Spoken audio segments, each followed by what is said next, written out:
గోపి గారు మొత్తానికి south mass ఏంటో చూపించారు నార్త్లో.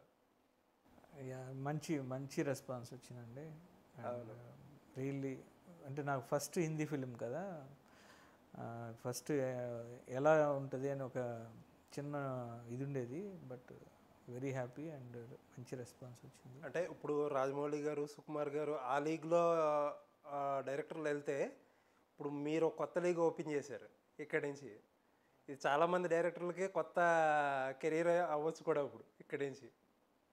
అంటే బేసిక్గా ఏంటంటే అండి, ఒక ఇప్పుడు మామూలుగా సినిమా రాజమౌళి గారి తర్వాత రాజమౌళి గారు వేసిన ఒక పాత్ మిగతా అందరికీ కూడా అది బాగా యూజ్ అవుతుంది. అంటే ఇప్పుడు మీకు ఎలా చెప్పాలంటే, బాహుబలి తర్వాత అంతకుముందు తెలుగు సినిమా, తమిళ సినిమా, లేకపోతే కన్నడ, హిందీ ఇలా ఉండేది. ఇప్పుడు ఇండియన్ సినిమా అయింది. సో బాహుబలి తర్వాత కేజీఎఫ్ రావటం, తర్వాత పుష్ప రావటం. సో దీంతో ఏమైందంటే సినిమా అనేది టోటల్గా ఇండియా మొత్తం చూసేలాగా ఓపెన్ అయిపోయింది. అలాంటి టైంలో నాకు ఒక ఆపర్చునిటీ రావటం, ఒక హిందీ సినిమా డైరెక్ట్ చేసే అవకాశం రావటం, అది కూడా మాస్ సినిమా.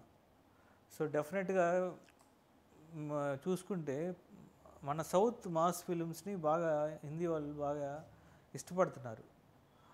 అలాంటప్పుడు ఒక వాళ్ళ స్టార్ తోటి ఒక మాస్ ఫిలిం చేస్తే డెఫినెట్గా ఇది మంచి రీచ్ ఉంటుందని ఒక నమ్మి చేసింది. అది థియేటర్స్ నుంచి, ఆడియన్స్ నుంచి వచ్చే అప్లాజ్ చూస్తే ఎక్స్ట్రాడినరీ ఉంది. అందులోనే ఏంటంటే మీరు ఇప్పుడు దాకా మనకి ఇక్కడ సినిమాలు తీసి మన స్టార్లతో సినిమాలు తీసి సక్సెస్ కొడితే, ఇక్కడ మీరు ఇప్పుడు అక్కడ స్టార్తో చేశారు. ఇది ఒక డిఫరెంట్ అటెంప్ట్. మళ్ళీ పైగా ఏంటంటే సన్నీ డియోల్ గారు ఒక కొంచెం వింటేజ్ స్టార్ అన్నట్టు ఆయనలో ఒక హీరోయిజం క్రియేట్ చేసి వాళ్ళకే ఫ్రెష్గా చూపించారు వాళ్ళ స్టార్. అవును. అంటే మామూలుగా నాకు సినిమా రిలీజ్ అయిన తర్వాత నాకు వచ్చే కాల్స్ కానీ, తర్వాత ఎక్స్లో వచ్చే మొత్తం మెసేజ్లు కానీ, లేకపోతే ఇన్స్టాగ్రామ్ కానీ, పర్సనల్గా వచ్చే వీటన్నిటిలో ఏంటంటే, సన్నీ డియోల్ గారిని మేము ఒక 20-25 ఇయర్స్ నుంచి ఇలా చూడలేదు.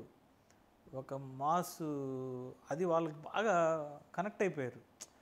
అంటే చాలా అగ్రెసివ్గా ఉంది ఫిల్ము, రన్ చాలా ఇదిగా ఉంది. అంటే పర్టికులర్గా వాళ్ళు సారీ అనే ఒక వర్డ్ తోటి సారీ బోల్ అని చెప్పి దాన్ని మీరు తీసుకెళ్ళిపోయిన ఇది వాళ్ళకి చాలా కనెక్ట్ అయిపోయారు. అంటే మీకు బాగా గమనిస్తే మీకు ఫస్ట్ హాఫ్లో సారీ బోల్ అనే దాని మీద ఫస్ట్ హాఫ్ వెళ్ళిపోతుంది. అవును, అది చాలా రిస్కీ యాక్చువల్గా చెప్పాలంటే. బోర్ కొట్టేస్తుంది కానీ సీక్వెన్స్ తర్వాత బోర్ కొట్టేస్తుంది. అవును, కానీ ఎక్కడ ఇది లేకుండా ఎంగేజింగ్గా తీసుకెళ్ళి దాన్ని స్క్రీన్ ప్లేలో తీసుకెళ్తే అది బాగా కనెక్ట్ అయ్యారు.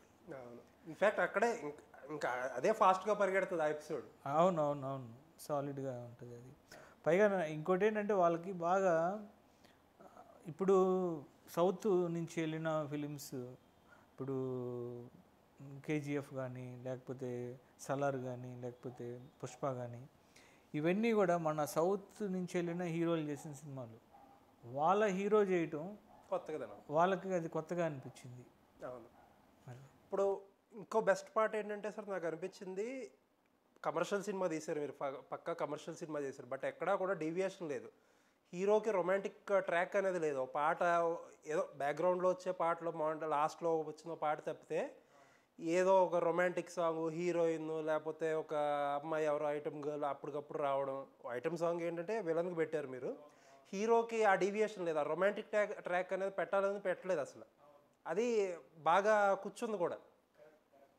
మరి ఏంటి మన సినిమాల్లో ఎందుకు పెడతారు అలాగే ఎక్కువ రొమాంటిక్ ట్రాక్లు? యాక్చువల్గా అంటే ఈ స్క్రిప్ట్కి, పర్టికులర్గా ఈ స్క్రిప్ట్కి హీరోయిన్ అవసరం లేదనిపించింది. అంటే ఎందుకంటే మీకు బాగా గమనిస్తే ఇది ఒక 1 డేలో జరిగే కథ. అవును. సో ఎక్కడ కూడా సపరేట్ ట్రాక్ పెట్టి దాన్ని డివైడ్ చేయటం, ఏమాత్రం ఒక హీరోయిన్ పెట్టినా అది ఏదో ఒక డీవియేషన్ ఉంటుంది. హీరో అనే అతను ఒక ట్రైన్ దిగి ఒక టిఫిన్ సెంటర్కి వెళ్ళి ఒక ఇడ్లీ తినడానికి వెళ్తాడు. అక్కడి నుంచి నీకు ఇంక అంటుకుంటుంది ఇడ్లీ కింద పడడం దగ్గర నుంచి. సో ఇక్కడ ఇంకొక అమ్మాయిని తీసుకొచ్చి పెట్టి దాన్ని డివైడ్ చేయటం లేదు. సపరేట్ ఒక ఛానల్ ఓపెన్ అయిపోయింది, ఇంక దాంట్లో ఆ ఫ్లోలో వెళ్ళిపోతూ ఉండాలి. ఆ, ఇప్పుడు తెలుగులో నేను ఈ సినిమా చేస్తున్నా డెఫినెట్గా హీరోయిన్ ఉండేది కాదు. కానీ హానెస్ట్గా చెప్పండి, చాలా కమర్షియల్ సినిమాల్లో మనం హీరోకి ఒక పాట పడాలి, డ్యాన్స్ నెంబర్ పడాలి, లేకపోతే కొంచెం గ్లామర్ యాడ్ చేయాలని చెప్పి కావాలని యాడ్ చేస్తారు కదా.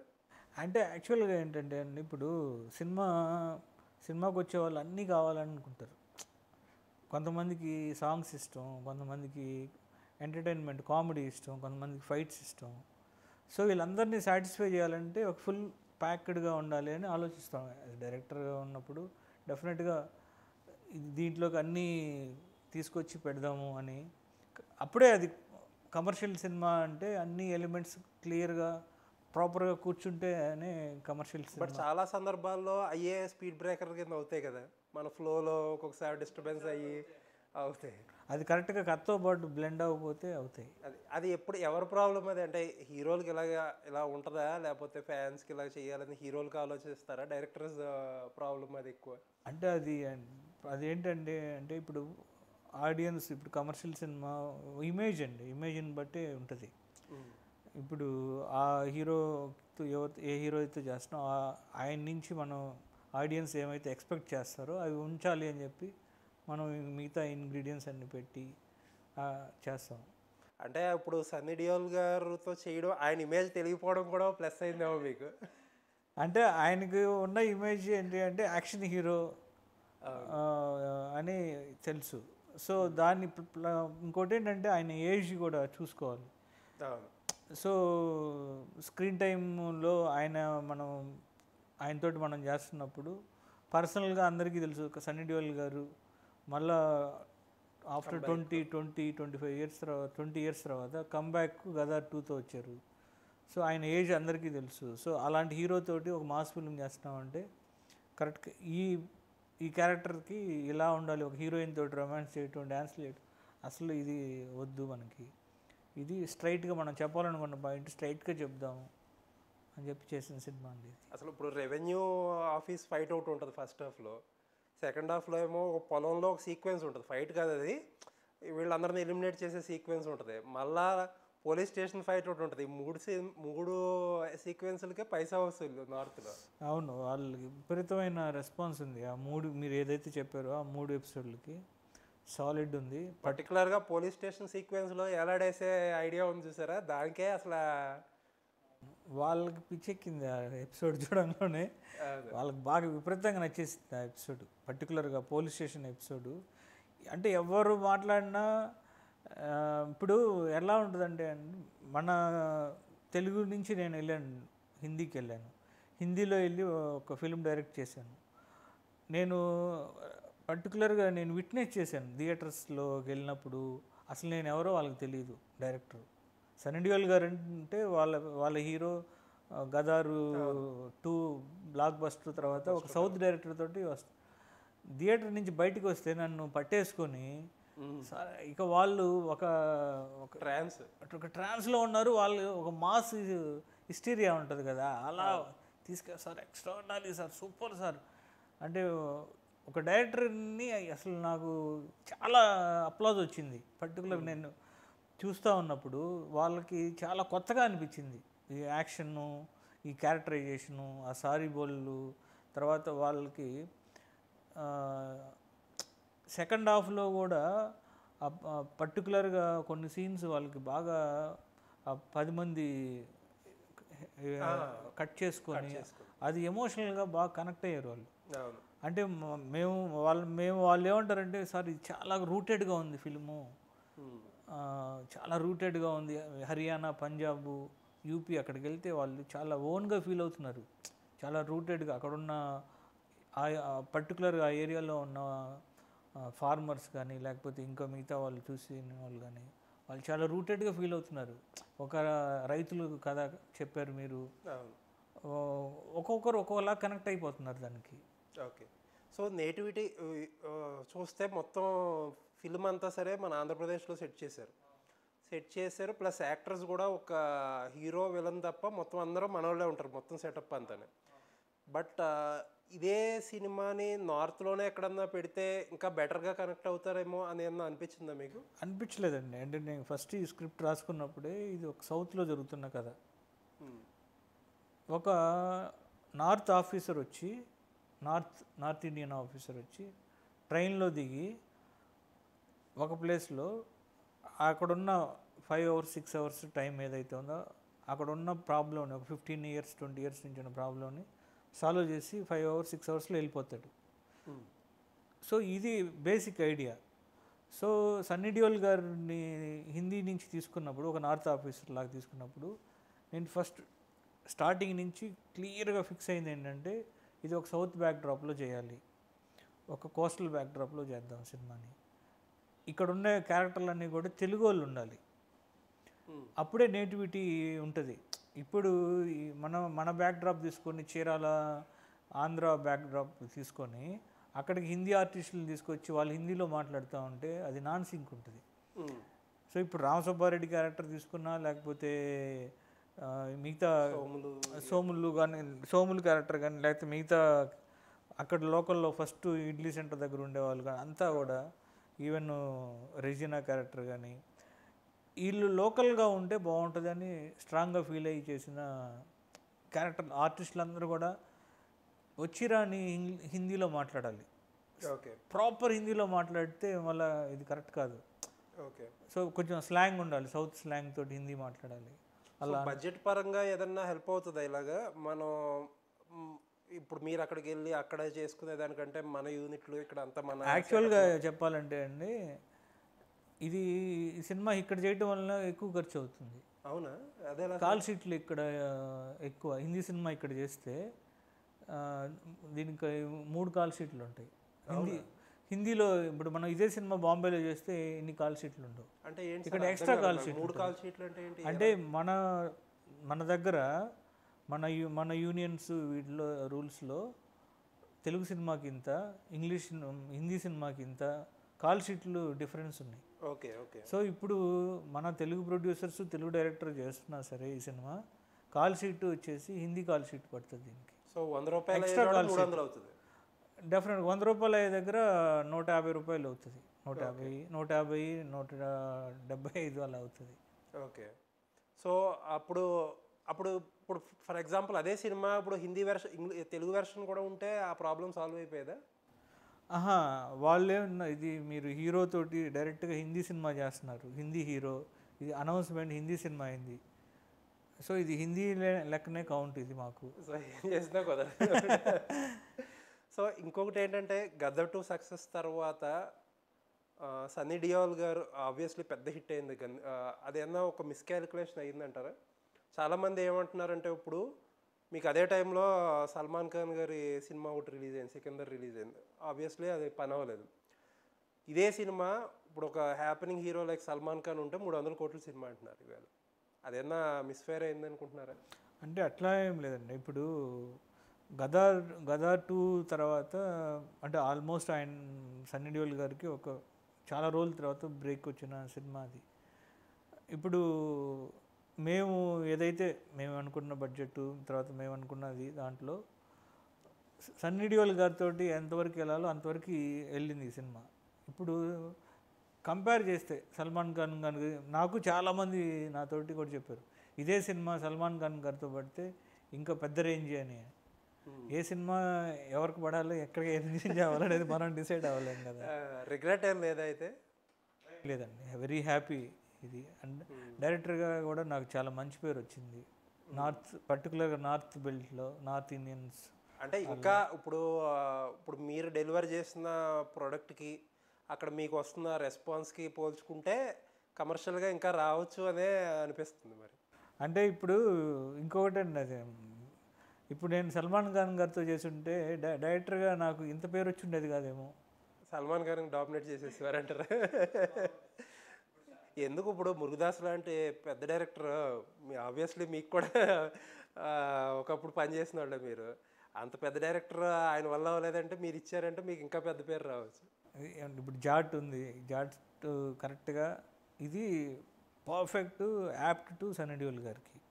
ఓకే, ఈ పర్టికులర్గా ఈ స్క్రిప్ట్ ఆయనకి యాప్ట్. సో అది డైరెక్ట్గా జనాల్లోకి వెళ్ళింది. అది వాళ్ళు బాగా రిసీవ్ చేసుకున్నారు. Very happy. ఈ రోజుకి కూడా ఇంకా కలెక్షన్స్ స్టిల్ స్టేబుల్గా ఉంది, వస్తూనే ఉన్నాయి. అంతగా ఇంకా అంటే పర్టికులర్గా ఏంటంటే ఈ సినిమా బిఎన్సీలు మాస్ సెంటర్స్లో బాగా విపరీతంగా వెళ్ళింది. ఒక రకంగా ఏంటంటే మల్టీప్లెక్స్ సపోర్ట్ ఉంటే ఇంకా మల్టీప్లెక్స్ సపోర్ట్ ఉంటే ఇంకా పెద్ద నెంబర్స్ చూసేవాళ్ళం. ఓకే. సో మీకు సికిందర్తో ఆల్మోస్ట్ క్లాష్ అన్నట్టు పడింది. ఏంటి మురుగదాస్ గారు లాంటి పెద్ద డైరెక్టరు మన సైడ్ నుంచి, సల్మాన్ ఖాన్ గారు లాంటి హీరో మంచి కిక్ ఇచ్చిందా? అంటే అట్లే అసలు ఆ యాంగిల్ ఆలోచించలేదండి నిజంగా. అది సికిందర్ వచ్చి 30th వచ్చింది, మేము 10th వచ్చాం. సో 10 days గ్యాప్ ఉంది ఆల్రెడీ. సో నేను సినిమా చేసేటప్పుడు నేను చాలా కాన్ఫిడెంట్గా, చాలా ఇది 100% వర్కౌట్ అవుతుంది. ఎందుకంటే మనం క్యారెక్టరైజేషన్ వెరీ స్ట్రాంగ్గా ఉంది, తీసుకున్న కోర్ పాయింట్ బాగుంది, దీని మీదే ఉంది. కంపారిజన్ తర్వాత ఆడియన్స్ నుంచి కంపారిజన్ వచ్చింది, వింటూ ఉన్నాం. నేను ఎవరి దగ్గర అయితే పనిచేసిన మురుగదాస్ గారు అసోసియేట్గా నేను వర్క్ చేశాను. సో దాంతో కంపేర్ చేసి ఇది ఇలా ఉంది, ఇలా ఉంది అన్నప్పుడు ఓకే ఒక రకంగా చిన్న సైజు ఆనందమే అది. ఎందుకంటే అంత పెద్ద స్కేల్ సినిమా ఆబ్వియస్లీ మీ అప్పుడు గురు, ఇప్పుడు అలా అంటే అది పెద్ద విషయమే కదా. అంటే ఇట్లా కంపేర్ చేసి మాట్లాడుతూ ఉన్నప్పుడు చూస్తూ ఉన్నా, ఓకే అందుకంటే లోపల మనం ఇది రేసు గుర్రంలో శృతి హాసన్ లోపల నుంచి ఆనందపడ్డం అట్లే లేదు. ఓకే. సో రవితేజ గారితో చేయాల్సిన సినిమా ఇది. సో ఏం జరిగింది అంటే యాక్చువల్గా ఏంటంటే అది కొంచెం మా బడ్జెట్లో అవి ఎలా ఉంటుంది ఏంటి అనే దాంట్లో వచ్చిన డిస్కషన్లలో ఇనిషియల్ టేక్ ఆఫ్ దగ్గరే ఒక డిస్కషన్ దగ్గర ఆగింది అంతే. క్రియేటివ్గా కూడా ఏదో చిన్నపాటి డిఫరెన్సెస్ వచ్చాయి అస్సలు లేదు. రవితేజ గారికి మాకు అసలు ఆయన సినిమా చూసి చాలా హ్యాపీగా ఫీల్ అయ్యారు. నెక్స్ట్ డెఫినెట్గా నేను ఆయనతో మళ్ళీ సినిమా చేస్తాను. సో జాట్ అనే సినిమా రవితేజ గారితో చేస్తే ఇలాగే ఉండేదా, లేకపోతే ఏదైనా వేరేగా ఉండేదా? ఏదైనా సరే స్క్రిప్ట్ హీరో బాడీ లాంగ్వేజ్ నుంచి, హీరో ఒకన్న ఇమేజ్ నుంచి బేసిక్ స్క్రిప్ట్ మారుతుందండి డెఫినెట్గా. ఓకే. అది ఒక్కొక్క ఆ హీరోకి ఎలా యాప్ట్గా ఉంటుంది అనేది ఆ పాయింట్ ఆఫ్ వ్యూలో సీన్ డిజైన్ చేసుకోవటం, డైలాగ్స్ కానీ. సో డెఫినెట్గా డైమెన్షన్ మారుతుంది. సో క్రాక్ దగ్గర నుంచి చూస్తే గోపీచంద్ గారు ఒక సక్సెస్ ఫార్ములా కనిపెట్టినట్టు అనిపిస్తుంది.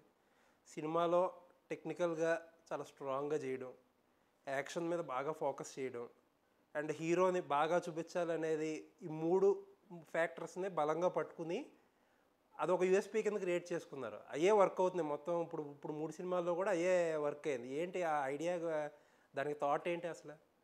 థాట్ అంటే ఏం లేదండి. క్రాక్ నిజంగానే నన్ను చాలామంది అన్నారు, క్రాక్ తర్వాత నుంచి గోపి సినిమాలు మారినాయి, గోపి ఆలోచన మారింది అని.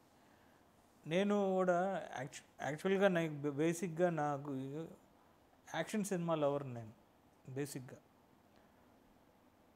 నాకు ఫస్ట్ ఆపర్చునిటీ వచ్చినప్పుడు డాన్స్ సీను యాక్షన్ ఉంటుంది, బాడీగార్డు యాక్షన్ ఉంటుంది, బలుపు యాక్షన్ ఉంటుంది, పండగ చేసుకోలో కూడా యాక్షన్ ఉంటుంది, విన్నర్లో కూడా యాక్షన్ ఉంటుంది. బట్ వీటన్నిటిలోనూ ఒక ఎంటర్టైన్మెంట్ మిక్స్ అయి ఉంటుంది ఎక్కువ. సో రెగ్యులర్ ఎంటర్టైన్మెంట్సే అంటున్నారు ఏం చేసినా. ఇది కాదు, మనం మన రూట్స్లో నుంచి ఎందుకు వెళ్ళకూడదు? మన రూట్స్లో నుంచి ఇప్పుడు ఒక తమిళ్ సినిమా పరుత్వీరన్ సినిమా గురించి చాలా గొప్పగా చెప్తా ఉన్నారు, ఇంకొక సినిమా గురించి చాలా రూటెడ్గా ఉంది అంటున్నారు, ఇంకొక సినిమా ఇలా ఉంది అంటున్నారు. అవును, ఎందుకు మనము మన చూసిన సిచ్యువేషను, మన దగ్గర ఉన్న బ్యాక్డ్రాప్, మనం పెరిగిన ఇన్సిడెంట్లు తీసుకొని ఒక రియలిస్టిక్ అప్రోచ్ తోటి ఒక కమర్షియల్ సినిమా వెళ్తే ఎలా ఉంటుంది అనుకొని చేసిన సినిమా క్రాక్. అంటే దాన్ని రూట్స్లో నుంచి తీసుకోవడం, అంటే నీకు అక్కడ జరిగిన రియల్ ఇన్సిడెంట్స్ కానీ క్యారెక్టర్స్ కానీ అవి తీసుకొని దాన్ని వెరీ స్ట్రాంగ్గా పోర్ట్రేట్ చేస్తూ దానికి కమర్షియల్ యాంగిల్, కమర్షియల్ ఎలిమెంట్స్ ఏదైతే ఉందో హీరోయిజం ఎలివేట్ చేద్దాము అని డిసైడ్ అయ్యి చాలా స్ట్రాంగ్గా చేసిన సినిమా క్రాక్. ఆ క్రాక్ సినిమా తర్వాత నుంచి నన్ను నేను సినిమాని చూస్తున్న విధానం కూడా మారింది. అప్పటి వరకు నేను కొంచెం ఎంటర్టైన్మెంట్ ఎక్కువ ఫోకస్లో ఉండేవాడిని. అక్కడి నుంచి నేను ఎంటర్టైన్మెంట్ తగ్గి కొంచెం ఈ యాంగిల్లోకి షిఫ్ట్ అయిన దగ్గర నుంచి నేను ఒక మూడు పాయింట్లు వెరీ స్ట్రాంగ్గా పట్టుకోవడం అంటే నేను దాని మీద ఎక్కువ ఇచ్చేసాను. మీరు గమనిస్తే క్రాక్ కానీ, వీరసింహారెడ్డి కానీ, జాట్ కానీ ఫిమేల్ క్యారెక్టర్స్ చాలా స్ట్రాంగ్గా ఉంటాయి అవును మూడు సినిమాల్లో. అవును అవును. సో మీకు ఆ ఫిమేల్ క్యారెక్టర్ చాలా స్ట్రాంగ్గా పెట్టుకుంటే డెఫినెట్గా మీకు కొత్త డైమెన్షన్ వస్తుంది. అవును, నీకు చూసే స్క్రిప్ట్లోనే ఒక కొత్త డైమెన్షన్ రావడానికి ఛాన్స్ ఉంది అని నేను స్ట్రాంగ్గా నమ్మాను. తర్వాత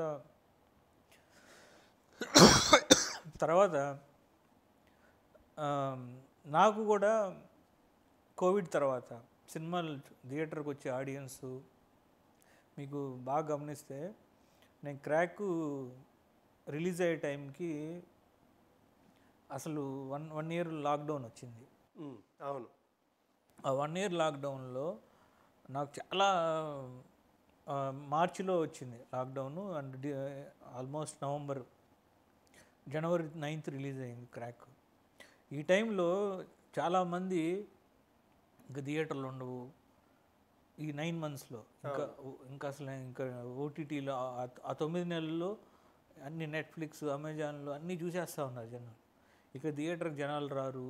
ఇలాంటి టైంలో నేను చాలా స్ట్రాంగ్గా నమ్మాను. మా హీరో నమ్మారు, రవితేజ గారు. మాకు మధ్యలో ఓటీటీలో సినిమాని ఓటీటీలో రిలీజ్ చేద్దామని ఇలా ఆఫర్స్ రకరకాలుగా వచ్చినాయి. లేదు, ఇది 70mm ఫిలిము, ఇది థియేటర్స్ ఎక్స్పీరియన్స్ చేయాల్సిన ఫిలిము. దాన్ని నమ్మే నేను చేశాను ఈ సినిమాని పర్టికులర్గా. ఎందుకంటే నేను అప్పుడే రూట్ మార్చుకొని చేసుకున్న స్క్రిప్ట్ ఇది.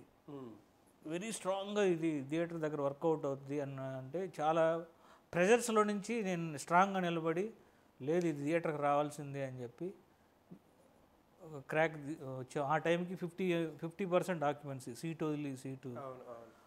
ఆ టైంలో వచ్చినప్పుడు ఇండియా మొత్తంలో ఆఫ్టర్ కోవిడ్ తర్వాత ఫస్ట్ వచ్చిన ఫిల్ము, అది కూడా బ్లాక్ బస్టర్ ఫిల్ము, జనాలంతా థియేటర్కి తీసుకొచ్చిన సినిమా ఇది. అప్పుడు I'm very much confident, okay మనం నమ్మిన కంటెంట్ జనాలకి ఇష్టపడుతున్నారు అని ఆ స్ట్రాంగ్ బిలీఫ్ అక్కడి నుంచి స్టార్ట్ అయింది. అది ఆ రిఫ్లెక్షన్ వీరసింహారెడ్డి కానీ, జాట్ కానీ, నెక్స్ట్ నేను చేయబోయే సినిమాలు కానీ. సో టెక్నికల్గా కూడా మారారు మీరు. కొన్ని బ్లాగ్స్ ఏంటంటే అసలు ఇంకా లైటింగ్తో కానీ లేకపోతే చాలా స్పెషల్గా డిజైన్ చేయించుకుంటున్నారు. అదేం టెక్నికల్గా ఆ చేంజ్ ఎలా వచ్చింది మీలో? అంటే మీరే ఏమన్నా నేర్చుకున్నారా లేకపోతే అలాంటి టెక్నీషియన్స్ని పిక్ చేసుకుని? అంటే బేసిక్గా అండి మనం అప్డేట్ అవుతూ ఉంటాం. ప్రతి సినిమా మనకు ఒక లెర్నింగ్ ఎక్స్పీరియన్స్. నాకు అలానే ఒక్కొక్క డిఫరెంట్ టెక్నీషియన్స్తో మనం పనిచేస్తున్నప్పుడు ఒక లెర్నింగ్ ఎక్స్పీరియన్స్ నాకు క్రాక్ చేసేటప్పుడు.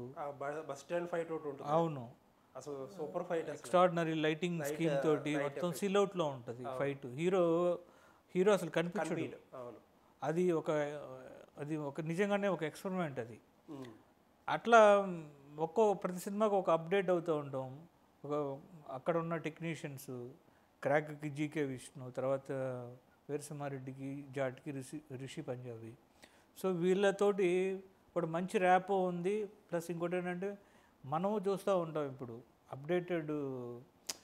అందరూ అప్డేట్ అవుతూ ఉన్నారు. వరల్డ్ సినిమా చూస్తున్నారు, నెట్ఫ్లిక్స్, అమెజాన్ చూస్తూ ఉన్నారు. టెక్నికల్గా చాలా ముందుకు అప్డేట్ అవుతూ ఉన్నారు, అప్గ్రేడింగ్ ఉంది. సో మనం కూడా లెర్నింగ్ అండి. ప్రతిరోజు నేను ఏదో ఒక ఫిల్మ్ చూస్తాను నైట్, దాని నుంచి ఏదో ఒకటి నేర్చుకోవటం. ఓకే, వాళ్ళ షార్ట్ కంపోజిషన్ ఎలా ఉంది, ఏంటి వాళ్ళ మేకింగ్ ఎలా ఉంది, వాళ్ళ ఎమోషన్స్ ఎలా ఉన్నాయి, ప్రతిరోజు లెర్నింగ్ అండి ఇది. సో అలా సినిమాకి నేర్చుకుంటూ ఇలా వస్తాను. ఓకే, కోవిడ్ తర్వాత సక్సెస్ రేట్ చూసుకుంటే 100% సక్సెస్ రేట్ ఉంది. ఇది ఇంకా రన్నింగ్లో ఉంది. బట్ స్టిల్ మీకు గుడ్ విల్ అయితే వచ్చింది, ఒక డైరెక్టర్గా మంచి ప్రోడక్ట్ డెలివర్ చేశారని ఒక గుడ్ విల్ అయితే వచ్చింది. సో ఆ స్థాయిలో సరిగ్గా ఒక పిఆర్ చేసుకోవట్లేదు గోపీచంద్ గారు అంటే ఏం చెప్తారు? పిఆర్ అంటే ఇప్పుడు ఒక హిందీ స్టార్తో మనం ఇందాక మాట్లాడుకున్నట్టు ఇక్కడి నుంచి ఒక డైరెక్టర్ వెళ్ళి అక్కడ ఒక స్టార్తో సినిమా చేసి అక్కడ పేరు తెచ్చుకుని మంచి ప్రోడక్ట్ డెలివర్ చేసామని అనిపించుకుని వచ్చి ఇక్కడ సైలెంట్గా ఆఫీస్లో కూర్చున్నారు. అంటే యాక్చువల్గా అండి నేను ఈ విషయంలో నేను వీక్ అండి, పిఆర్ విషయంలో. టు బి ఫ్రాంక్ చెప్తాను, నేను ఎక్కువ మొహమాటం ఇది ఉంటాను, చాలా ఇంట్రోవర్ట్గా ఉంటాను. ఇప్పుడు మీరు అడిగారు, ఈ ఇంటర్వ్యూ చూసిన వాళ్ళు ఓకే గోపికి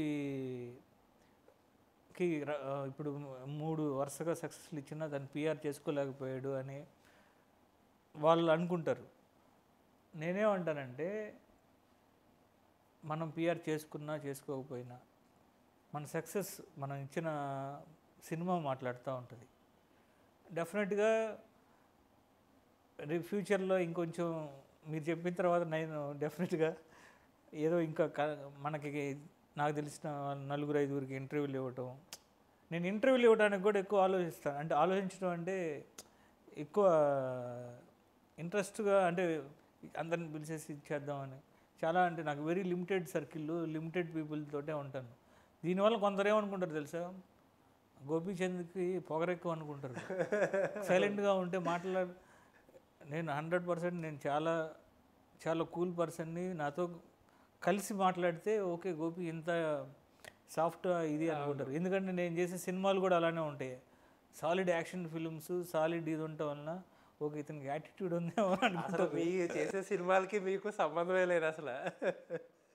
కాకపోతే ఈవేళ రేపు అసలు పిఆర్ అనేది చాలా ఇంపార్టెంట్ అయిపోయింది సార్. ఇప్పుడు ఏంటంటే ఒక హోరు మొత్తం, ఇప్పుడు ఎక్కడ చూసినా ఆ సినిమా టైంలో ఎక్కడ చూసినా ఆ సినిమా కంటే కూడా సినిమాలో చేసిన వాళ్ళు, డైరెక్ట్ చేసిన వాళ్ళు కనపడాలి. నేను ఒకటండి, నాకు బేసిక్గా నేను ధోని గారికి నేను విపరీతమైన ఫ్యాన్. క్రికెట్ ధోని చాలా కూల్గా ఉంటారు, చాలా అంటే నాకు పర్టికులర్గా అతను కెప్టెన్సీ నాకు బాగా ఇష్టం, మిస్టర్ కూల్ అని. సో నేను ఆన్ సెట్స్ కూడా అలానే ఉంటా, చాలా కూల్గా ఉంటాను. అరిసేటాలు అలా ఉండదు, చాలా మన పని ఏదో మనం చేసుకుంటూ వెళ్ళిపోతాం. అది ఆ నేచర్ నాకు బేసిక్గా, నా నేచరే అలా ఉండటం వలన సినిమా అయిపోయిన తర్వాత కూడా నేను అలా అయిపోవటం, పక్కగా వెళ్ళి నెక్స్ట్ మళ్ళీ ఏంటి మన నెక్స్ట్ సినిమా ఏంటి, ఈ పిఆర్ చేసుకోవటం ఇవన్నీ దీంట్లో కంటే కూడా మన నెక్స్ట్ ఏంటి, ఈ గొడవల్లో ఎక్కువ ఉంటాను. ఓకే, సో ఫైట్స్ గురించి చెప్పండి. మీ సినిమాలో ఫైట్స్ చాలా యూనిక్గా ఉంటాయి, ఎన్ని తరాలు లేపేస్తారో లెక్కే ఉండదు అసలు ఫైట్స్ డిజైన్ ఎలా చేసుకుంటారో, ఎలా ఇన్స్పైర్ అవుతారు అసలు ఎలాగా? అంటే బేసిక్గా నాకు యాక్షన్ అంటే బాగా ఇష్టం అండి. నేను ఫస్ట్ డాన్ సీను సినిమా నా ఫస్ట్ ఫిలిం, నేను చాలా విపరీతమైన యాక్షన్ ఫిలిము చేసుకున్నా. స్క్రిప్ట్ చాలా, అంటే ఎలా ఉంటుందంటే మీకు ఫస్ట్ 2 సీన్ల తర్వాత హీరోయిన్ చంపేస్తాడు. అంత వైల్డ్గా ఉండే యాక్షన్ ఫిలిం నేను ఒకటి ఫస్ట్ అనుకున్నా. నేను మన కెమెరామెన్ చోటాకే నాయుడు గారికి ఆ లైన్ ఇలా చెప్పి, ఏంటి గోపి ఇంత వైల్డ్గా ఉంది, ఇది వద్దు, అంటే కొంచెం ఎంటర్టైన్మెంటు, కొంచెం కమర్షియల్గా చేసుకో కథని అంటే, అప్పుడు నేను అప్పుడు డాన్ సీను కథని చేసుకొని అలా. బేసిక్గా ఏంటంటే నాకు యాక్షన్ బాగా ఇష్టం. నేను మామూలుగా ఇప్పుడు ఇంట్లో వెళ్ళిన తర్వాత కూడా టీవీలో పెడితే కొంతమంది సాంగ్స్ చూస్తూ ఉంటారు, ఇంట్లోకి వెళ్ళిన తర్వాత పాటలు. నేను యాక్షన్ చూస్తూ ఉంటాను ఎక్కువ. ఏదైనా ఛానల్ పెట్టినా నేను పెట్టిన లిస్టు కానీ నాకు ఫేవరెట్స్లో యాక్షన్ సినిమాలు ఉంటాయి, యాక్షన్ ఎపిసోడ్స్ ఉంటాయి. సో బేసిక్గా అది ఇష్టం నాకు. సో నేను ఫిల్మ్ చేసేటప్పుడు కూడా యాక్షన్ డిజైన్ చేయటం దాని మీద ఎక్కువ ఫోకస్ పెడతాను. మోర్ రియలిస్టిక్గా ఉంటే బాగుంటుంది అని లోపల ఒక స్ట్రాంగ్ ఫీలింగ్తో ఉంటా. సో దాన్ని నేను ప్రజెంట్ చేయడానికి ఎక్కువ ఇష్టపడతాను. సో అసలు ఇప్పుడు ఒక యాక్షన్ ఫిలిమ్స్కి రెఫరెన్స్ అంటే ఎలాంటి సినిమాల్లో ఎక్కువ మంచి యాక్షన్ ఉంటుంది? అంటే వేరే లాంగ్వేజ్ సినిమాలు ఎక్కువ కన్జ్యూమ్ చేస్తారు మీరు, ఆబ్వియస్లీ మీరు చెప్పారు రోజుకో సినిమాని చూస్తారు. ఏ సినిమాల్లో యాక్షన్ బాగుంటుంది? అంటే ఏ సినిమాలో యాక్షన్ అంటే బాగుంటుంది ఏ లాంగ్వేజ్ ఫిల్మ్స్ ఐ మీన్. అట్లా అంటారా? యాక్చువల్గా ఏంటంటే ఇప్పుడు ఇంగ్లీష్ ఫిల్మ్స్లో బాగుంటుందండి కంపేర్ చేస్తే మిగతా. అంటే మన సౌత్ ఫిల్మ్స్లో చాలా ఉంటుంది యాక్షన్. ఇప్పుడు నాకు యాక్షన్ సినిమాలు అంటే నాకు ఫేవరెట్ డైరెక్టర్స్ ఉన్నారు. ఇప్పుడు ఒకప్పుడు శంకర్ గారు, తర్వాత ప్రశాంత్ నీల్ గారు, రాజమౌళి గారి యాక్షన్ ఎమోషన్తో ఉంటుంది. ప్రశాంత్ నీల్ గారు తర్వాత ఇంకా మన ఇప్పుడున్న యాక్షన్ తీసే డైరెక్టర్స్ అందరి సినిమాలు కూడా నేను చూస్తూ ఉంటాను. బేసిక్గా ఏంటంటే అండి మన సౌత్ యాక్షన్ వచ్చేసి రియలిస్టిక్గా ఉంటుంది, పవర్ ఉంటుంది. ఇంగ్లీష్ ఫిలిమ్స్ కొంచెం స్టైలిష్గా ఉంటాయి. సో ఆ స్టైల్కి మన సౌత్ నాటు ఇది ఉంటుంది కదా, మిక్స్ చేస్తే ఓకే ఒక డిఫరెంట్ యాక్షన్ వస్తుంది అని నమ్ముతాను నేను. సో చాలా అంటే బ్లడ్ చాలా ఎక్కువ వాడే డైరెక్టర్లో మీరు ఒకళ్ళ. అసలు జాట్లో ఎన్ని ఉంటాయి సుమారుగా చెప్పండి, అసలు ఎన్ని అలాంటి షాట్లు ఉంటాయి? యాక్చువల్గా కంపేర్ చేస్తే అంటే స్క్రిప్టే అలా ఉంటుంది. ఎందుకంటే లేదులేండి, దాన్ని ఏమి తప్పు అనట్లేదు, అది అనట్లేదు. పర్సనల్గా that type of action is my personal favourite. అది ఈవెన్ అంటే అలా అని చెప్పి ఎక్కువ బ్లడ్ షెడ్ పెట్టి మొత్తం తలలు నరిపేసి షాక్ వాల్యూ అలా నేను చూడను కూడా చూడలేను. షార్ట్ నాకు బాగా గుర్తు, రణతుంగా అది ఒక పోలీస్ ఆఫీసర్ని చంపేస్తాడు. ఆ షాట్లో హెడ్ తీసేస్తే అక్కడ బ్లడ్ అలా స్పిల్ అవుతూ ఉంటుంది.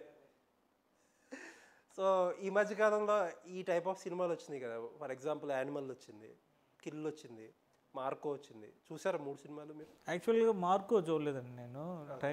ఆ టైంలోనే షూట్ ఇదంతా ఉంది. ఏమనిపించింది ఆ యాక్షన్, ఆ టైప్ ఆఫ్ యాక్షన్ మీకు ఎలా అనిపించింది? ఇప్పుడు యానిమల్ ఉంది, అది ఒక డిఫరెంట్ యాక్షన్ క్యారెక్టరైజేషను నాకు బాగా నచ్చింది. యానిమల్ ఫిల్మ్స్ ఫస్ట్ డే చూడడంలోనే ఎక్స్ట్రాడినరీ అనిపించింది. కిల్ చూశాను, కిల్ కూడా చాలా బాగుంది, రేసీగా ఉంది. యాక్చువల్గా మార్కో చూడలేదు, దాంట్లో కూడా కొన్ని ఎపిసోడ్స్ చాలా బాగున్నాయి అని చెప్పారు. ఓకే సో చెప్పండి. అంటే యాక్చువల్గా ఏంటంటే ఇప్పుడు నేను ఇందాక మీకు చెప్పాను కదా, ప్రశాంత్ నీల్ గారు, తర్వాత రాజమౌళి గారు, తర్వాత సందీప్ వంగ కానీ సుకుమార్ గారు యాక్షన్ కూడా చాలా బాగుంటుంది. అంటే ఇంటెన్స్ ఉంటుంది ఆయన యాక్షన్ ఎపిసోడ్స్. వీళ్ళందరినీ నేను బాగా ఇష్టపడతా. ఓకే సో అంటే ఈ పర్టికులర్గా ఏంటంటే కొంచెం ఇప్పుడు యానిమల్ కానీ లేకపోతే కిల్ కానీ కొంచెం వైలెంటిక్ యాక్షన్ అవి జనాలు అవి కూడా ఇష్టపడుతున్నారు ఇప్పుడు. ఓకే బట్ కొంతమంది ఒక సెక్షన్ ఆఫ్ ఆడియన్స్ చూడరు అలాంటి సినిమాలు చేస్తే. యూత్లో ఒక సెక్షన్ ఉంటారు కదా. డెఫినెట్గా అండి, అంటే ఇప్పుడు అది డిపెండ్స్ కథను బట్టిగా ఏదైనా. సో మీదేంటి మీటర్ అసలు, అంటే మీరు పర్సనల్గా ఒక ఆడియన్స్గా అసలు ఎంత వైలెన్స్ తట్టుకోగలరు స్క్రీన్? నేను మీకు అదే చెప్తున్నాను, నేను ఎక్కువ బ్లడ్ ఉన్నా కూడా నేను తట్టుకోలేము. యాక్చువల్గా ఎంతవరకు ఉండాలో ఏదైనా సరే లిమిటెడ్గా ఉండాలి. అది పర్టికులర్ ఎమోషన్ తోటి ఆ పర్టికులర్ ఎమోషన్ మిక్స్ అయి ఉండాలి. ఓకే డ్రామాతో ఉంటే యాక్షన్ ఎప్పుడైనా బాగుంటుందని నేను నమ్ముతాను. సో ఒక చిన్న టెక్నికల్ క్వశ్చన్, ఒక హెడ్ కట్ చేసే షార్ట్ అవుట్ వచ్చింది అనుకోండి, అసలు ఎలా తీస్తారు అది? ఆ బ్లడ్ కానీ లేకపోతే అంటే ఇంకా అవన్నీ ఎలా చెప్పేస్తామండి సీక్రెట్. సరే మీరు చెప్తే కానీ ఎవరైనా తీయలేరు కదా. సో అదే అట్లా అని కాదు, జస్ట్ యూజర్కి కొంచెం ఇంట్రెస్టింగ్గా ఉంటాయి ఇలాంటివి. బ్లడ్ అవన్నీ ఏంటి, అది ఎలా వాడతారు? చాలా వెనక వాళ్ళు చాలా వర్క్ ఉంటుందండి దానికి. ఓకే చెప్పండి సరదాగా అసలు ఎలా ఉంటుంది ఒక షార్ట్? లేయర్స్ తీస్తాం. ఓకే అంటే ఒక 2-3 లేయర్స్ లాగా పెట్టి తీస్తాం. ఇప్పుడు మనిషి హెడ్ షాట్ తీయాలంటే అతను ఇప్పుడు ఏమన్నా గ్రాఫిక్స్ వర్క్ లేకపోతే ఏదైనా ట్రిక్ చేస్తారా అతనిది? అంటే సీజీ కూడా తీసుకుంటాం. ఓకే సపోర్ట్ ఉంటుంది. ఓకే మీ అసలు లొకేషన్లో ఎలా కనిపిస్తుంది ఆ షాట్? ఎలా తీస్తారు అసలు లొకేషన్లో ఆ షాట్ ఎలా కనిపిస్తుంది? లొకేషన్లో నేను షూట్ చూస్తున్నాను సార్. ప్రాపర్గానే షూట్ చేస్తాం.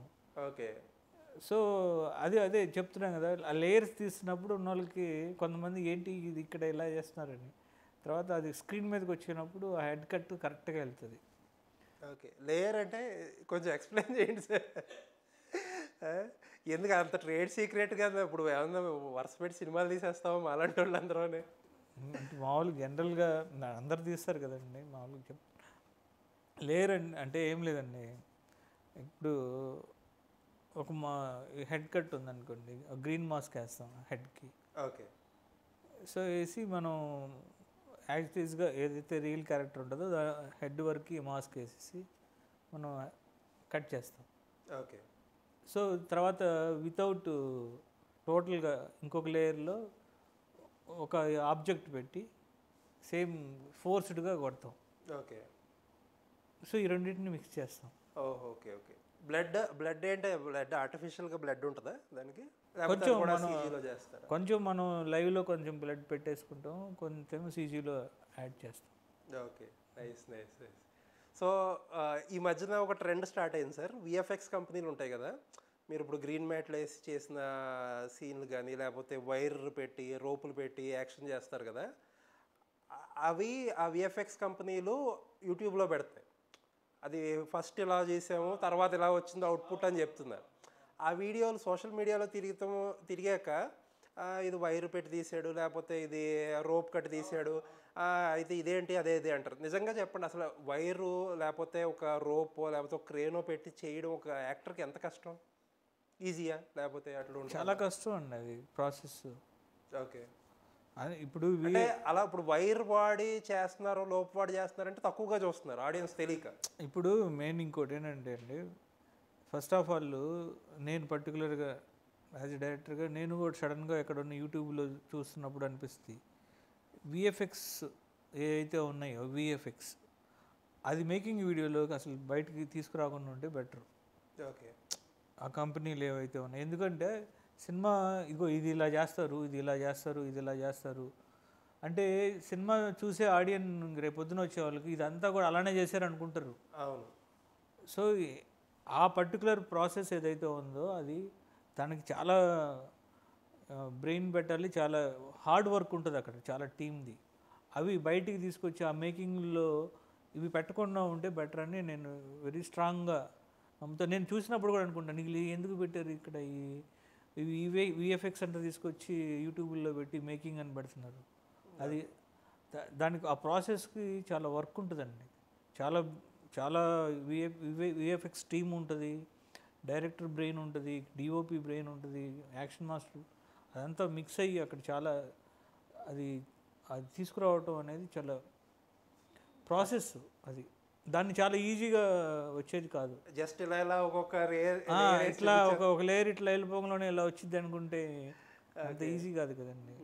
సో ఈ రోప్ వర్క్లు ఇవన్నీ యాక్షన్లో మీరు ఎలా సజెస్ట్ చేస్తారు యూజువల్గా? ఆర్టిస్టులను చేయమంటారా, లేకపోతే డూపులు పెట్టి చేయడానికి ప్రిఫర్ చేస్తారా? అంటే ఇప్పుడు ఈ ఫిల్మ్ ఉందండి, నేను జాట్ సినిమా ఉంది, తర్వాత బాలయ్య బాబు గారితో చేసింది. వీరసింహారెడ్డి. అసలు వీళ్ళు ఈ బాలయ్య బాబు కానీ లేకపోతే సన్నీ డియోల్ గారు కానీ డూప్ అసలు ఒప్పుకోరు. ఇప్పుడు గాల్లో ఎలాడ తీయాలంటే బాలకృష్ణ గారిని బాలకృష్ణ గారే, ఆయన ఏదైనా ఆయనే.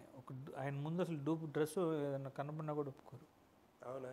ఓకే. ఆయనే ఏదైనా ఆయనే చేయాలి, ఒరిజినల్ అన్న ఫీలింగ్లో ఉంటారు. సన్నీ డియోల్ గారు కూడా జాట్లో మొత్తం ఆయన ఒరిజినల్ చేశారు. ఓకే. లేదు.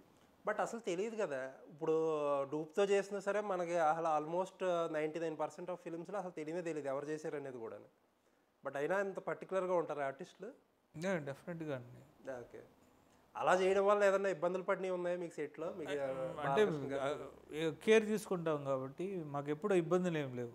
అంటే 1-2-3 సార్లు ప్రాపర్ రిహార్సల్స్ చూసుకొని, రోప్ ఉన్నా కూడా ప్రాపర్ రిహార్సల్ చూసి 1-2-3 సార్లు చూసుకున్న తర్వాతే. సో యాక్షన్ రిహార్సల్స్ ఎలా చేస్తారండి ఆర్టిస్టులతో? అదే రిహార్సల్ అంటే ముందు 1-2 సార్లు మానిటర్స్ చూసుకొని తర్వాత టేక్ చేస్తాం కాబట్టి అన్నీ ప్రాపర్ తీసుకోండి. ఆన్ సెట్లోనే చేస్తారు అవును, ఆన్ సెట్ అలాంటివి చేస్తారు. On set. ఓకే. అండ్ ఇండస్ట్రీలో ఇప్పుడు లేటెస్ట్గా ఎక్కువగా వినిపించే మాట ఏంటంటే బాడీ డబుల్స్. ఇదివరకు డూప్లో ఉండే కొంతమంది హీరోలు తప్పేం కాదు, అది యాక్షన్ చేసినప్పుడు పెట్టేవారు. బట్ ఇప్పుడు ఎక్కువైపోయింది ఈ ట్రెండ్ ఇండస్ట్రీలో. మేజర్గా ఏంటంటే ఏ క్లోజప్ షాట్లు మట్టుకు హీరోలు తీసుకుని మిగతా అన్ని బాడీ డబల్స్ చేస్తున్నారు అని అంటున్నారు. ఈ ట్రెండ్ గురించి మీరు ఏమంటారు? అది 100% నాకు తెలిసి అయితే ఇది నిజం కాదు. అందరు హీరోలు ఒరిజినల్గా చేయడానికే ఇష్టపడతారు.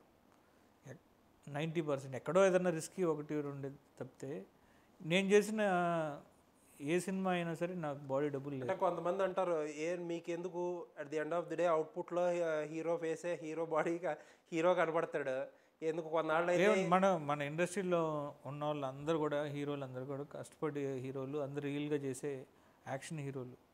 సో వీళ్ళు ఎవరికి కూడా బాడీ డబ్బులు అవసరం లేదు, వాళ్ళు ఎంకరేజ్ చేయరు. సో కొంతమంది ఏమంటారంటే కొన్నాళ్ళు ఏఐ బాగా ఎక్కువైపోతుంది యూసేజ్, కొన్నాళ్ళకి అసలు ఏమి ఈ యాక్టర్స్ సెట్లోకి రావాల్సిన పని లేదు, జస్ట్ దట్ ఏఐలో వాళ్ళ ఫేస్ వాడుతున్నారు కాబట్టి వాళ్ళు రెమ్యూనరేషన్ ఇస్తారు, ఇంకా మొత్తం అంతా కంప్యూటర్లోనే తీసేస్తారు సినిమాలో. ఒరిజినల్లేనండి ఏం వచ్చినా సరే. ఓకే. అసలు మీరు ఏమన్నా ఎప్పుడన్నా యూజ్ చేశారు ఏఐ? అంటే యాక్టర్స్ గురించి కాదు, అసలు ఇప్పుడు ఫిల్మ్ మేకింగ్లో ఏ రోల్ ఎలా ఉంది అసలు? మేమైతే చేయలేదండి అసలు ఏమి, అసలు ఈవెన్ స్క్రిప్టింగ్ స్టేజ్ నుంచి కానీ ఏమి మామూలుగా ఇప్పుడు మా లుక్ సైడ్ ఏమన్నా చిన్న చిన్నవి మనం కరెక్షన్స్ అవి చేసుకుంటాం. అంటే ఇది క్యారెక్టర్ డిజైన్ చేసుకునేటప్పుడు స్టోరీ బోర్డింగ్ వాటి కోసం ఏ వాడుకుంటాం తప్పిస్తే ఫిలింలోకి ఇంకా. So as a film maker మీకు ఏమనుకుంటున్నారు? చాలామంది అంటున్నారు కదా ఇప్పుడు చాలా రంగాలను డిస్టర్బ్ చేసేస్తుంది, కొన్ని ఉద్యోగాలు. అంటే దాన్ని ప్రాపర్గా వాడుకుంటే అది మంచి ఇదేనండి డెఫినెట్గా. ఇప్పుడు ఏఐలో మనకు కావాల్సిన డిస్క్రిప్షన్ పెట్టి మనకు కావాల్సిన అట్మాస్ఫియర్ కావాలి అంటే అట్మాస్ఫియర్ని అది క్రియేట్ చేసి ఇస్తుంది. ఓకే. అలాంటి అన్నిటికీ బాగా యూజ్ అవుతుంది. సో అలాంటి ఎలిమెంట్స్ డైరెక్ట్ స్క్రీన్ మీద వాడుకోవడానికి ఎంత కంఫర్టబుల్గా ఉంటారు మీరు? అంటే ఇప్పుడు మన ఐడియా ఏదైతే ఉందో దాన్ని మనం ప్రాపర్గా డిస్క్రైబ్ చేసి దాన్ని మనం పెడితే ఆ ఏఐ మనకి ఒక 90% విజువల్ని ఇస్తుంది. ఓకే. సో దాన్ని మనం ఆన్ స్క్రీన్ మీదకి రేపు పొద్దున్న లైవ్లో షూట్ చేసినప్పుడు ఆ రెఫరెన్స్కి యూజ్ అవుతుంది. ఓకే. అది డెఫినెట్గా ఏఐ వలన బెనిఫిట్ అయితే ఉంది. Okay. So back to me దగ్గరకు వచ్చేస్తే 60-70% సినిమాలు చాలా బాగా తీస్తారు, లాస్ట్లో సెకండ్ హాఫ్లో కొంచెం ఇబ్బంది పడుతున్నారు గోపి గారు, దానివల్ల కొంచెం సినిమాల్లో అటు ఇటుగా వస్తున్నాయి అంటున్నారు. ఎంతవరకు ఏంటి ఆ ప్రాబ్లం, ఎందుకు వస్తుంది? అంటే ఇప్పుడు ప్రతి సినిమా లెర్నింగేనండి డెఫినెట్గా. నేను ఇప్పుడు ఈ ప్రాసెస్లో నేను కూడా అప్డేట్ అవుతూ నేర్చుకుంటూ ఉంది ఏంటంటే సెకండ్ హాఫ్లో ఎక్కువ హెవీ కథ చెప్పడానికి ట్రై చేసినప్పుడు స్లో అయిపోతుంది. ఓకే. అప్పుడు దాకా ఉన్న ఫేజ్ వేరు, కోర్ పాయింట్ని టచ్ చేసి దాన్ని కట్ చెప్పేటప్పుడు ఆ పర్టికులర్ ప్లేస్ని స్లోగా ఉంది, కొంచెం ల్యాగ్ ఉంది, ఇలా వినిపిస్తుంది. దాన్ని నేను 100% దాన్ని రెక్టిఫై చేసుకొని ఎక్కడ మనకి అనిపిస్తుంది ఆ 60-70% ఏదైతే అంటున్నారో దాన్ని 95% తీసుకొద్దాం అనేది నా ప్రయత్నం. ఇప్పుడు ఆ ప్రాసెస్లోనే ఉన్నా నేను. ఎస్పెషల్లీ క్లైమాక్స్లో ఏంటంటే కమర్షియల్ కథలు చేస్తున్నారు కాబట్టి ఆ క్లైమాక్స్లో కొంచెం రష్డ్గా క్లోజ్ చేసేస్తున్నట్టు సినిమా అనిపిస్తుంది. ఇన్ఫ్యాక్ట్ మీరు ఇప్పుడు కరెక్షన్ గురించి చెప్తే నాకు అబ్జర్వ్ చేసింది, జాట్లో కూడా అక్కడక్కడ కొన్ని యాక్షన్ సీక్వెన్స్లు పెట్టడానికి ట్రై చేశారు కథను కొంచెం ఫాస్ట్ చేయడానికి, బట్ స్టిల్ లాస్ట్కి వచ్చేటప్పటికి కొద్దిగా స్టిల్ ఇబ్బంది పడినట్టే అనిపించింది. అదే నేను అదే చెప్తున్నాను, అది రెక్టిఫై చేసుకొని నేను 90% ఆఫ్ సినిమాలు ఇప్పటి వరకు చేసినవి ఏంటంటే క్లైమాక్స్ లాస్ట్ షూట్కి వచ్చా, అక్కడికి వచ్చేళ్ళకి చాలా ప్రెజర్స్ ఉంటాయి. ఓకే. ఈసారి నుంచి క్లైమాక్స్ ముందే షూట్ చేస్తాను. అలా తేడా ఉంటుందండి. ఇప్పుడు కొంతమంది అంటే అది డిపెండ్స్ అండి, అది డిపెండ్స్. అంటే కొంతమంది ఏం చేస్తారంటే సినిమా ఒక్కొక్కసారి మీకు లాస్ట్ క్లైమాక్స్ షూట్ చేయడం కూడా ప్లస్ అవుతుంది, ఒక ఫ్లో అంతా సెట్ అయిపోయింది కాబట్టి. అవును. అసలు ఇప్పుడు మీరు జనరల్గా ఎలా ప్రిఫర్ చేస్తారు? కొంతమంది ఫస్ట్ షాట్ లాస్ట్ షాట్, ఇప్పుడు అసలు ఆ పరిస్థితులు కూడా లేవు కదా ఆర్టిస్టులు డేట్. ఇప్పుడు డేట్స్ బట్టి లొకేషన్ బట్టి ఉంటుందండి. ఓకే. ఇప్పుడు ఆ హౌస్లో ఉంటే అది ఫస్ట్ హాఫ్లో వచ్చే సీన్స్, సెకండ్ హాఫ్లో వచ్చే సీన్స్ అన్నీ ఒకేసారి లాగేయాల్సి. సో మొత్తం ఫిలింలో ర్యాండమ్గా అక్కడ ఇక్కడ ఇక్కడ అక్కడ ఒక ఆర్డర్లో ఉండదు, మొత్తం లొకేషన్ మీదే ఎక్కువ 90% లొకేషన్ మీద ఉంటుంది, మిగతా ఆర్టిస్టులు. సో దానివల్లే యూజువల్గా ఫిల్మ్ మేకర్స్కి ఇబ్బంది అవుతుంది అంటారా? లాస్ట్ వరకు కూడా సినిమా అవుట్పుట్ ఏంటి లేకపోతే ఏంటి అనేది అట్లా ఏం లేదు. ఇప్పుడు డైరెక్టర్ అయిన తర్వాత ఒక కథ చేసుకున్న తర్వాత ఆ 60 సీన్లు 65 సీన్లు ఏవైతే ఉంటాయో ప్రతి సీన్ని చూడగలగాలి. ఓకే. సో నీకు నువ్వు ఆ 60 సీన్స్ నీకు విజువలైజేషన్ ఉన్నప్పుడు నువ్వు స్టార్టింగ్ 40 నుంచి స్టార్ట్ చేయొచ్చు, 60 నుంచి స్టార్ట్ చేయొచ్చు, సీన్ నెంబర్ 1 చేయొచ్చు, ఏదైనా చేయొచ్చు ర్యాండమ్గా. ఓకే. సో దానివల్ల అయితే ఏ ప్రాబ్లం ఉండదు. సో ఇప్పుడు ఇందాక మీరు చెప్తున్నట్టు ఆ పేసింగ్, సెకండ్ హాఫ్లో పేసింగ్ ఇబ్బందులు ఏవైతే ఉన్నాయో అవి స్క్రిప్టింగ్ స్టేజ్లో తెలియవంటారా మనకి?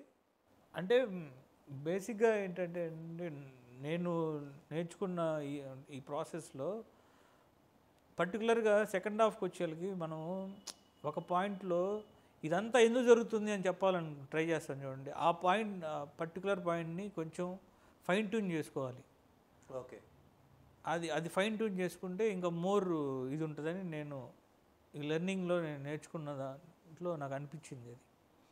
సో జాట్ విషయానికి వస్తే జాట్లో హీరో క్యారెక్టరైజేషన్, విలన్ క్యారెక్టరైజేషన్ కంటే బ్యాక్ స్టోరీ చాలా, విలన్కి వచ్చిన బ్యాక్ స్టోరీ ఆ బిల్డప్ అనేది చాలా బాగా కుదిరింది. మళ్ళా రణతుంగ క్యారెక్టర్ అనేది మరీ అంత బీభత్సంగా ఏమి సెకండ్ హాఫ్లో ఎస్పెషల్లీ ఏమి చేయడు ఆయన. అట్ ది సేమ్ టైం అది దాంతో కంపేర్ చేస్తే హీరో బ్యాక్ స్టోరీలు లేకపోతే క్యారెక్టరైజేషన్ కొంచెం డల్ అనిపించింది. అంటే యాక్చువల్గా ఏంటంటే ఇప్పుడు స్క్రిప్టే అలాంటిది జాట్. ఇది ఒక విలన్ స్టోరీ. ఓకే. విలన్ కథలో హీరో వస్తాడు. అవును. వచ్చి విలన్ ఏదైతే ఒక దీన్ని ఏర్పరచుకున్నాడు, ఒక సామ్రాజ్యం లేకపోతే వాడు క్రియేట్ చేసుకున్నాడో దాన్ని ఒక 10 అవర్స్లో, ఒక 8 అవర్స్లో డెస్ట్రాయ్ చేసి వెళ్ళిపోతాడు. ఓకే. సో విలన్ కథలోకి హీరో వచ్చేటప్పటికి విలన్ అనేవాడిని సాలిడ్గా ఎస్టాబ్లిష్ చేసిన తర్వాతే హీరో ఎంటర్ అవుతాడు. సో అందుకని విలన్ క్యారెక్టర్కి ఎక్కువ ఎలివేషన్ ఎక్కువ ఉంటుంది పర్టికులర్ స్క్రిప్ట్కి. హీరో వచ్చిన దగ్గర నుంచి హీరో డామినేషన్ స్టార్ట్ అయిపోతుంది స్క్రిప్ట్లో. అంటే హీరో క్యారెక్టరైజేషన్ వల్ల వచ్చే ఎలివేషన్ బాగానే పండింది. బట్ నేను అనేది ఏంటంటే హీరోకి ఒక బ్యాక్ స్టోరీ, అతను ఒక ఆర్మీ ఆఫీసర్ అని, అది అనుకున్నంతగా కుదరలేదేమో అనిపించింది. అంటే దాని గురించి అంటే మేము ఎక్కువ ఫోకస్ పెట్టడం కుదరకేమో. ఓకే. సో ఏంటి సార్, బాలకృష్ణ గారి ఫ్యామిలీకి చంద్రబాబు నాయుడు గారి ఫ్యామిలీకి కూడా కొంచెం క్లోజ్ అయినట్టున్నారు ఈ మధ్యన? అట్లేం లేదు, బాలయ్య బాబు తోటి చేసాం కదండి, వీరసింహారెడ్డి చేసాం. మొన్న భువనేశ్వర్ గారు ఏదో పార్టీ ఇస్తే కూడా. అవును, ఆ బాలయ్య బాబుకి అదే అవార్డు వచ్చినప్పుడు అప్పుడు అంతా వెళ్ళి కలిసామండి. అప్పుడు ఏంటి మీరు మామూలుగా పర్సనల్గా కూడా పెద్ద ఫ్యాన్ అనుకుంటుగా చంద్రబాబు నాయుడు గారికి కానీ లేకపోతే ఇది? అవునండి, అంటే పర్సనల్గా అంటే గ్రేట్ లీడర్ అండి ఆయన. అంటే నేను 2-3 సార్లు పర్సనల్గా ఇంటరాక్ట్ అయినప్పుడు కూడా ఆయన థాట్స్, ఆయన అంతా ఒక నెక్స్ట్ లెవెల్ ఉంటాయి. ఆయన ఎప్పుడు ఆయన ఇన్స్పిరేషన్ చాలా, ఒక విజనరీ లీడర్ ఆయన. ఓకే. వీరసింహారెడ్డి చూసారా? ఆయన చూశారు. ఏం చెప్పారు మీకు? చూశారు, ఆయనకి నచ్చింది. నాకు బాగా గుర్తు,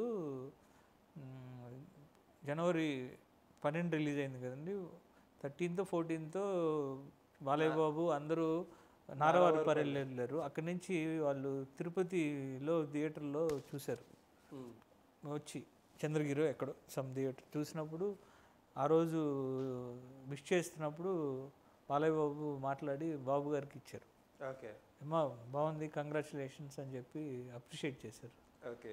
వెరీ గుడ్, ఇంకా మంచి మంచి సినిమాలు చేయండి, మంచి అప్రిషియేషన్.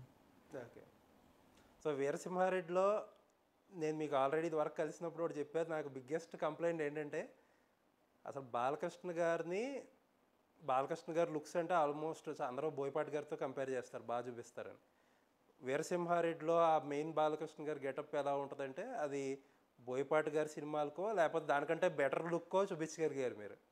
బట్ ఆ బాలకృష్ణ గారిని ఆ ఇంటర్వెల్కే చంపేయడం అనేది సినిమా అక్కడితోనే అయిపోయింది అసలు. ఇప్పుడు ఆ సింగిల్గా అదే గెటప్ లాస్ట్కి ఇచ్చి మీరు థియేటర్ కింద నుంచి బయటకు పంపించేటప్పుడు ఆడియన్స్కి ఆ సీన్తో పంపించుంటే పెద్ద బ్లాక్ బస్టర్. బట్ ఏంటంటే అక్కడతో ఎండ్ అయిపోవడం వల్ల సినిమా సెకండ్ హాఫ్లో ఇంట్రెస్ట్ గ్రాఫ్ తగ్గింది. అదేమన్నా రిగ్రెట్ ఉందా ఇప్పుడు కింద? అంటే ఆ కథకి అలా చెప్పాలనుకున్నామండి. ఇప్పుడు ఒక కథని ఎన్ని రకాలుగానే చెప్పొచ్చు. నాకు కూడా చాలామంది చెప్పారు ఈ విషయం. బాలయ్య బాబు బెస్ట్ లుక్స్లో వన్ ఆఫ్ ద బెస్ట్ ఇది. అవును, బ్లాక్ అండ్ బ్లాక్, ఆ గెటప్ ఎక్స్ట్రాడినరీ లుక్.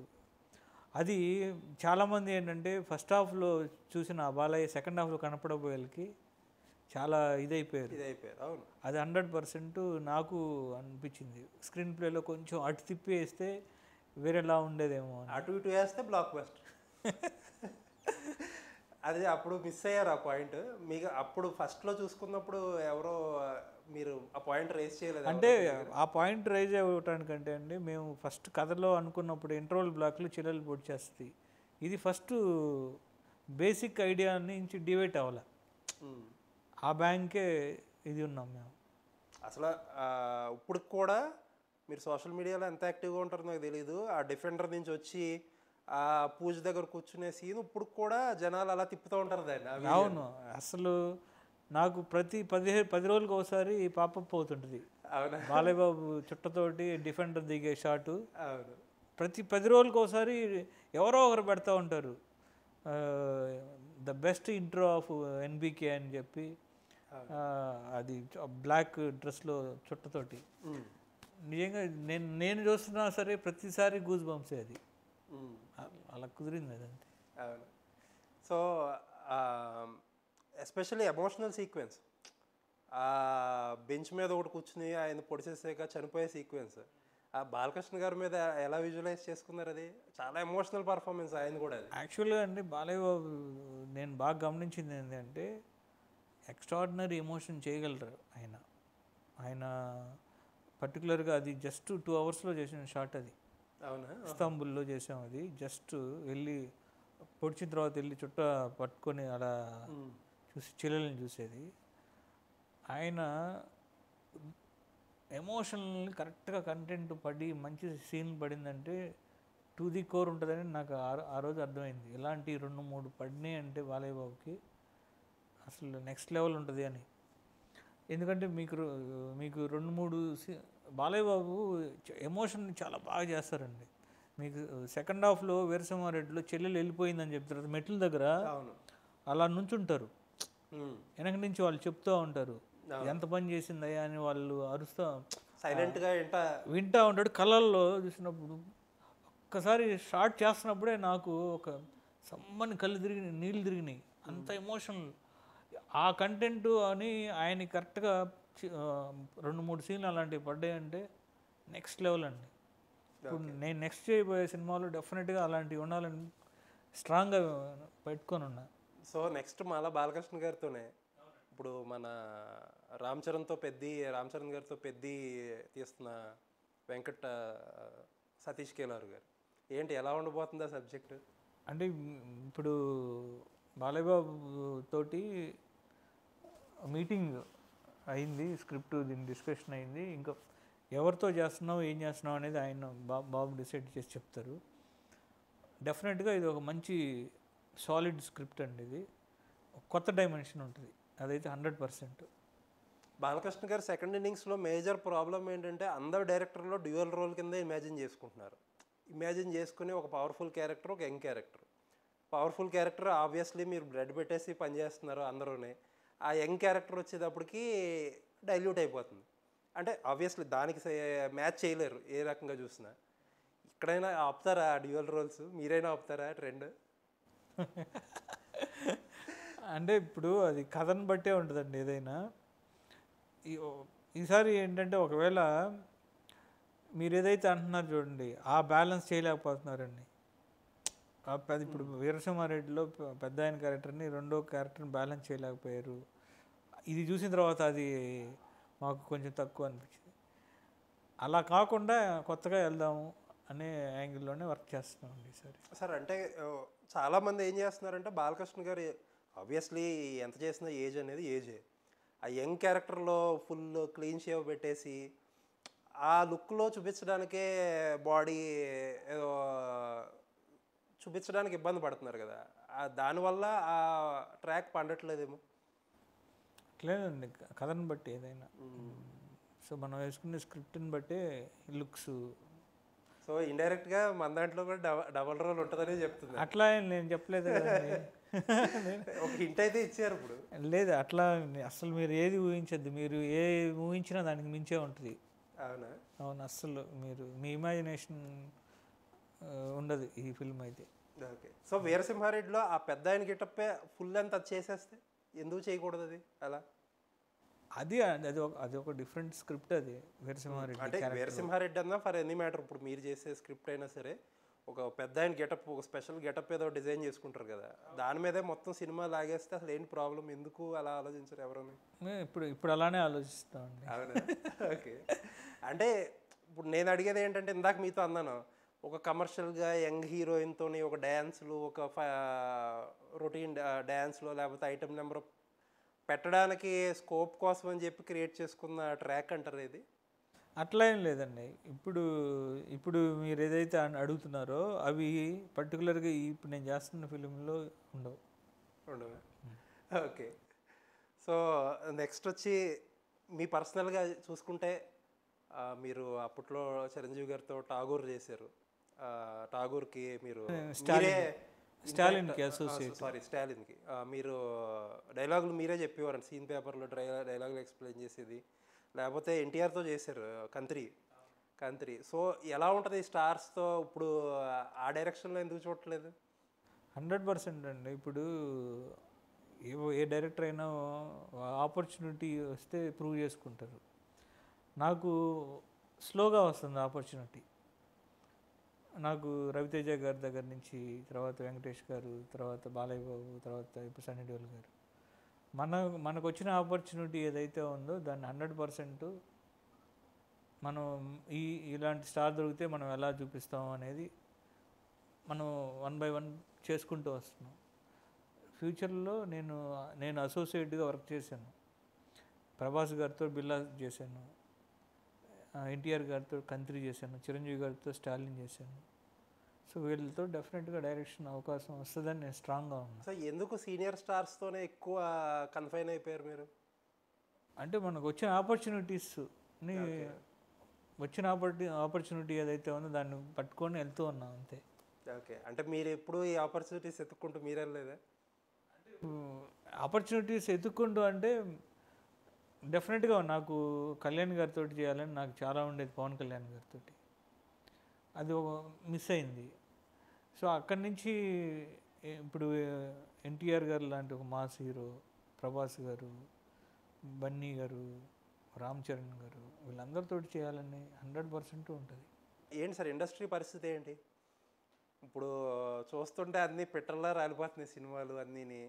ఏంటి కోవిడ్ టైంలో ఎలా అయితే జనాలు థియేటర్గా రారు అలా మాట్లాడేవారు, ఇప్పుడు ఆ స్టేజ్ వచ్చేసింది. యాక్చువల్లీ ఆ సినిమాకి కలెక్షన్ అనేది రావట్లేదు. ఏం లేదండి, మళ్ళీ ఒక 2-3 మంచి సినిమాలు పడ్డాయి అంటే అన్నీ సెట్ అయిపోతాయి అంతే.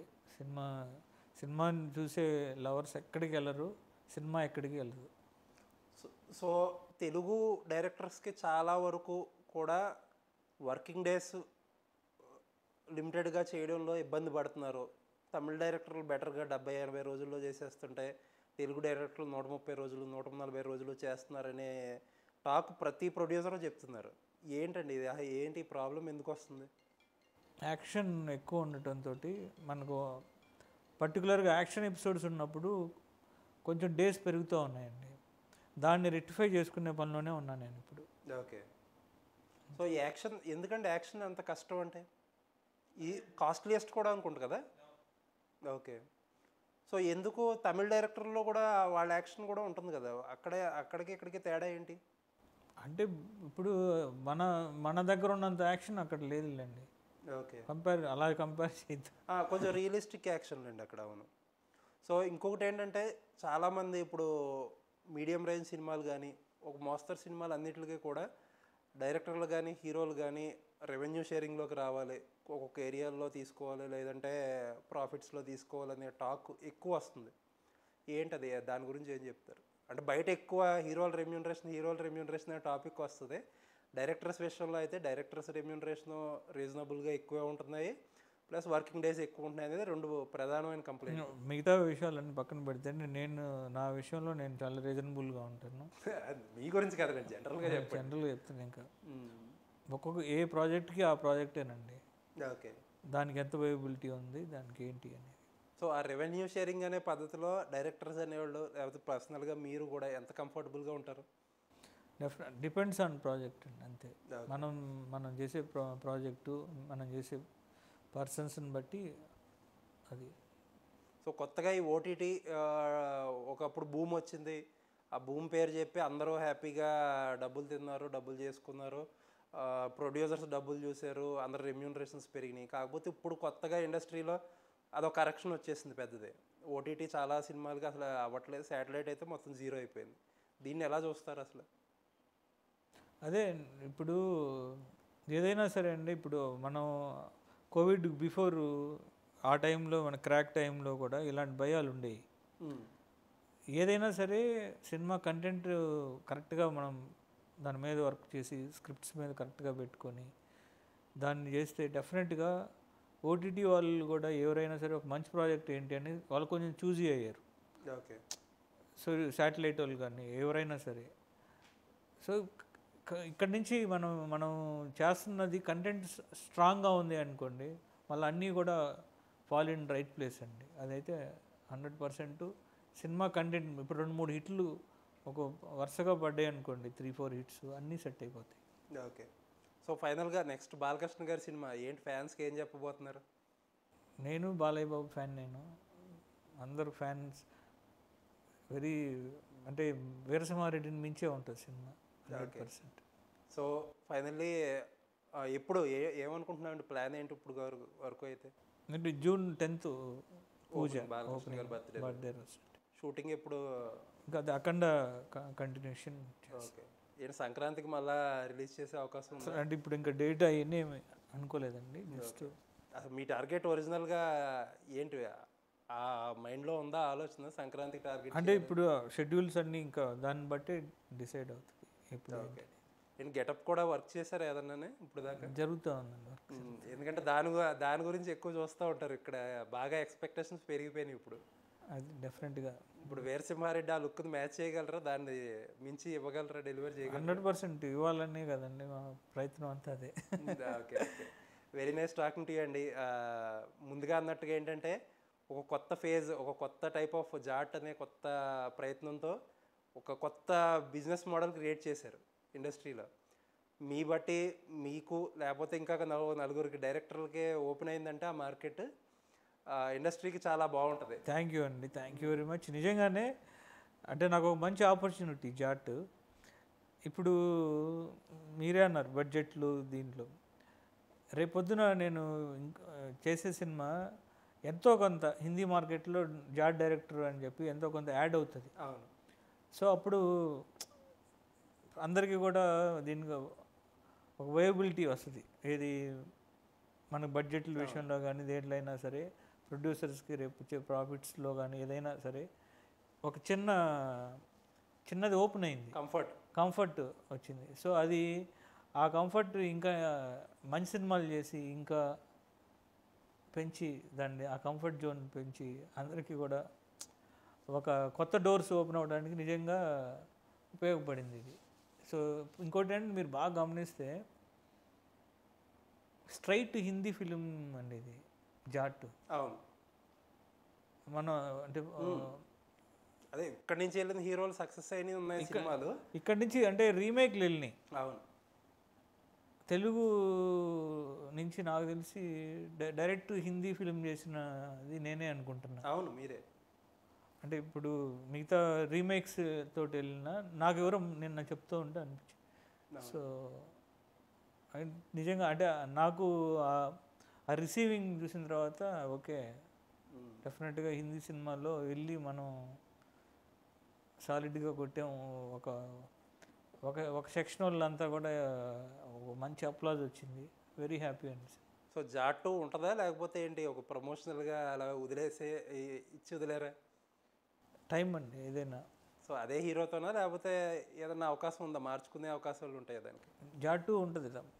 అంటే జాట్ 2 అనేది కంపల్సరీ సన్నీ డియోల్ గారితోనే చేయాల్సిన సినిమానా, లేకపోతే వేరే హీరోని పెట్టి ఇప్పుడు ఫ్రాంచైజీల కింద కొన్ని కొన్ని అంటున్నారు కదా, ఇప్పుడు హిట్ ఉంది ఫర్ ఎగ్జాంపుల్, రకరకాల హీరోలు ఉంటారు ఓకే ఇది, కానీ అలా ఏమన్నా చేసుకోవచ్చా?